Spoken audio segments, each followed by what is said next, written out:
The believer is placed into their grave and they hear the final footsteps of their family leaving. The punishment comes, and as the punishment comes from above, your prayer stands up and it puts its hand up and says, "You will not pass through me." So the prayer guards your head. And then the punishment comes to you from your right side. And the Prophet ﷺ said, your siyam, your fasting rises and stands guard and says, "You will not pass through me."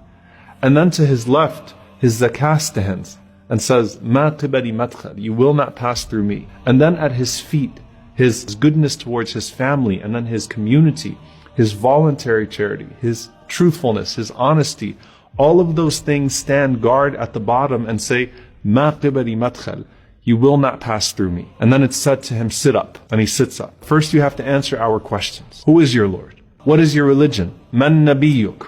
Who is your prophet? Now the only way you're going to be able to answer who your Lord is if you used to worship Him.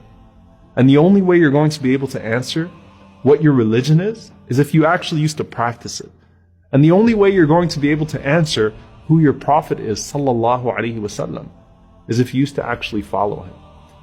And if you answer right, a voice cries out from the heavens and says, "Sadaqa abdi," my slave has spoken the truth. And Allah subhanahu wa ta'ala then calls out, supply him with the furnishings from Jannah, clothe him from the clothes of paradise, open for him a gate to paradise, so that some of its fragrance comes to him in his grave.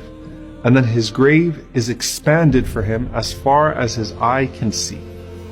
And then at that point, you are laying in the clothes of Jannah, with a window to Jannah. And everything starts to feel like Jannah, starts to feel like paradise.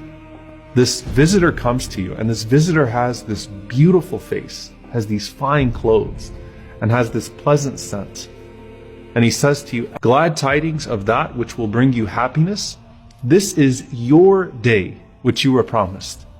And so the deceased says, who are you? That face of yours is only going to be a face that brings good news. And that person responds to you and says, Ana amaluka salih. I am your good deeds. Now subhanAllah, imagine what your good deeds look like, all in one person. The beauty of that, bi'idhnillahi ta'ala, if you actually used to act upon that guidance from Allah.